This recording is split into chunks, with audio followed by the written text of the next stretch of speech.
You're listening to the Get Global Network podcast of the Ask Avani Show. You can hear the show live on Saturdays at 3 p.m. UK GMT, 9 a.m. Central Time in the US on SoMetro Radio, one of the original member stations of the Get Global Network. We stand lost in our own world, they just fade away.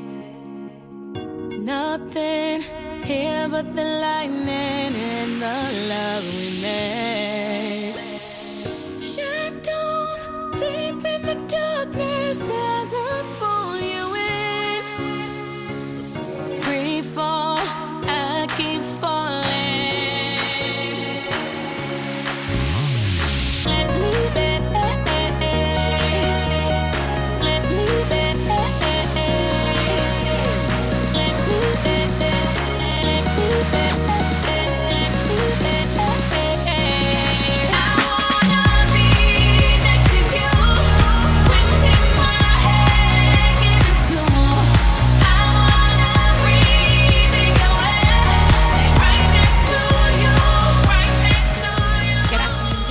Avani Show right here on SoMetro Radio. I want to say a big welcome to everybody wherever you may be, UK, USA, Europe and worldwide. You are in the place to be, and this is your regular slot with me, your UK Soul Queen Diva, right here on the Get Global Network. We have a very special guest on the Ask Avani Show today. She has worked with world-famous music artists such as Rihanna, Beyonce, T.I., Jennifer Lopez, Toni Braxton, Common, Fantasia, Lady Gaga and Mariah Carey, to name just a few. She has written some of the biggest pop records that have been Billboard Hot 100 number one records with countless top 5s and top 10s with some of the biggest recording artists in the music industry. Her songs have been nominated for multiple Grammy Awards, and she's also worked with super producer DJ David Guetta as well.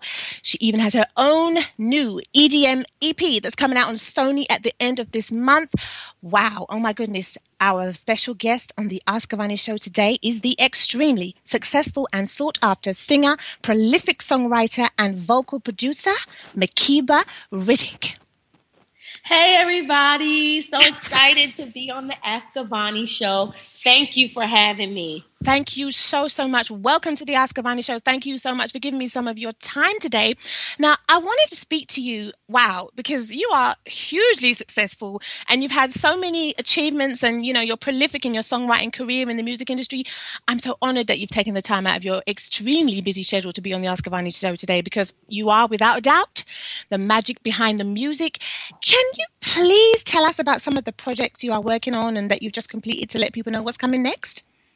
Well, I'm really, really excited because here in America, we have a huge show called Empire with some of the biggest stars in Hollywood on the show. And it's basically like a music soap opera. Mm-hmm. Yeah, and so I have just been commissioned to not only do music on that show, but there's also a new show coming to Fox in 2017 from the same director, Lee Daniels, called Star.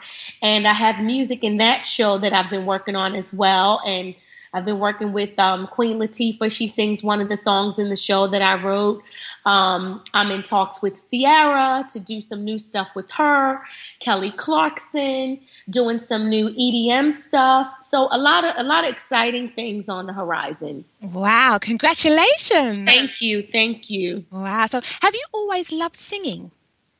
Oh, absolutely. From the time I can remember, I was singing on my mom's glass table for the family. I would sing and I would perform for holidays and play the piano and write songs on the piano. So for as long as I can remember, I was born to do this. Music is in my blood. Wow, fantastic. So do you have other family members that are in the music industry as well? Is that what you grew up around as well? No, nobody. I was the first. I am the first. And, it's weird because usually you come from a musical family and everybody can sing, or maybe your mom or your dad can sing, but nobody else but me. Wow. And when my grandmother realized that I did have a little bit of talent, she did everything to nurture that talent in me, from piano lessons from 3 years old to going to music schools, to going to music colleges, to doing competitions, to songwriting competition, everything. So I've just been, it's been my whole life. Wow, fantastic. You must have just been so excited with each thing that you've done. And it's just, everyone knows now that this is you. You are Makeba the Diva. I am. I must say that. So you always wanted to be in the music industry then once you realize and have it as a career? Oh, always, always. I mean, from the time I was a preteen, from a kid, I was looking at all of the credits on the CDs and see who wrote what and see where where was this artist from and what school did they go to and how did they, get their start in their career. When I was growing up in the 80s, there was a show in Maryland where I'm from, where I'm born and raised, called The Video Jukebox. And in fact, I think it was all over the country in America. Mm-hmm. And back then, there was an artist, producer by the name of Sean Puffy Combs, and I was probably 10 years old, and I would see his commercials. I got this entertainment company coming called Bad Boy Entertainment. Look out for it, look out for it. And mind you, I was a little kid, and I would say, I'm going to work for him one day. That's going to be me one day. I'm going to work for that company one day. And sure enough, when I was 22 years old, Sean Puffy Combs signed me to my first publishing deal. And I was an employee of Bad Boy Entertainment. So from the very beginning, this was my destiny. Absolutely. Wow. Can you tell us, who are your musical influences, and have you got any favorite artists that you love to listen to? Oh, my goodness. Yes, I love John Mayer. I'm a huge, huge John Mayer fan. I love Shaka Khan. I love soul music. I love Marvin Gaye. I love Beyonce, of course. I just love music. I love Lady Gaga. I love Madonna. When I was growing up, I used to listen to Tears for Fears. Yeah. I love EDM artists. I'm a huge, huge, huge fan of Zedd.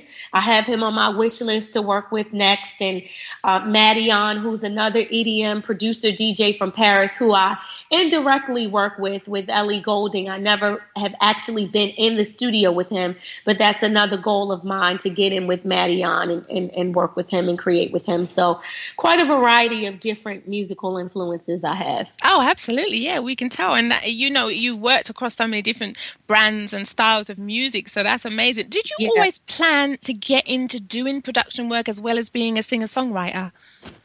You know what? I didn't plan on that, but I think because I have such a well-rounded education of music, I think the production and the musicianship, it just all fell under the same umbrella. Because when I finished Berklee College of Music, I really didn't know what I wanted to do. I knew I could sing and I knew I could write songs, and writing songs is my hobby, but I didn't know that I would fall into production and producing vocals for albums and doing artist and repertoire for labels. And I had no idea that all of that would be a part of my career. Wow. So can you tell us a bit more how you actually got into doing the vocal producing and the music for other artists as well? Well, because I'm a singer, and I have such a rich history in singing. When I first came to New York, when I graduated from Berklee College of Music, I started working with younger artists, and the label commissioned me to work with this new group called 3LW at the time. Mm-hmm. And those girls were like 14 and 13 years old, and they wanted the girls to get in with somewhat of like a vocal coach to kind of teach them and help them how to sing in the actual studio, because it's much different than singing live. Yes. And I worked with them on one song, and one song turned into 3 songs, and 3 songs turned into 14 songs on the whole album. And so that's how I started doing vocal production. And then I went and worked with B2K, and I did all of their vocal production. And then, from there I was just working with young artists. And then there was a young artist that came into Def Jam, and she was fresh into America from Barbados. And her A&R, who was my manager at the time, Jay Brown, sent me into the studio with this young girl. And he said, we got this girl named Rihanna, and we want to see if you guys, what you can come up with in the studio. And she's young, and she's just learning how to use her voice. And her name was Rihanna. And I went in with her and we hit it off and we had a ball, and I realized that she had such an incredible tone, unlike anything that I had ever heard in my life before. And I started doing vocal production for her, and, you know, one song turned into 2 songs, turned into 3 #1 records, turned into 10 records, Wow. 2 Grammys and 7 albums. And that's how I started doing the vocal production. Even on songs that I didn't write, they would still call me in to get the vocals right and the production right on certain records. So that's how it all happened. Yeah, you just are amazing. You're going to be such an inspiration to all the people out there who, you know, everybody knows all these records and all these artists that you're mentioning. So, wow, you know, I mean, can you tell us about, you know, when you had your first major breakthrough and you had a song recorded by a major artist? I mean, did you have to write the song with a particular artist in mind, or was your song chosen for the artist to record? Do you remember how you felt at that time? Say the last part of that question one more time. I cut out. Oh, that's okay. Did you have to write the song with a particular artist in mind when you had your first major breakthrough, or was the song chosen? Oh, you know what? With my first major breakthrough, which was my first single to ever make it to radio, Epic Records gave me a track, and they said, we are closing out the Jennifer Lopez album and we need one more record, and see if you can write something for her specifically. And so I went into the studio with a good friend of mine, Curtis Richardson, who actually was he was the first person to tell me, Makeba, you should take songwriting seriously, because I think you have a gift for this. I think it could be more than just a hobby for you. And we laughed about it, and I had this track from Epic Records, and I said, oh, Epic, they want me to write this song for Jennifer Lopez. And we were talking about what was going on at the time. And that was, I want to say, back in 2002. And she was dating Puffy, and, you know, they were in the media for a lot of different things. And so we wrote a song about it, and we laughed about it. Uh-huh. And it was called All I Have. And I was, you know, singing in the mirror just like her. And lo and behold, the label loved it and she loved it. It was called All I Have, featuring LL Cool J. And this was my first single to ever get onto radio, and it went #1 worldwide for 5 weeks. So wow. In that instance, I was writing the song for her, with her in mind. So yeah, sometimes it happens like that. Yeah, I mean, so obviously you wrote that with her in mind at that time, but as a rule, do you have a formula when you're songwriting? Do you like to work with an artist, or do you find out what they're looking for? Do you write songs and then let people choose which ones they might like, or is it a combination of all those and more?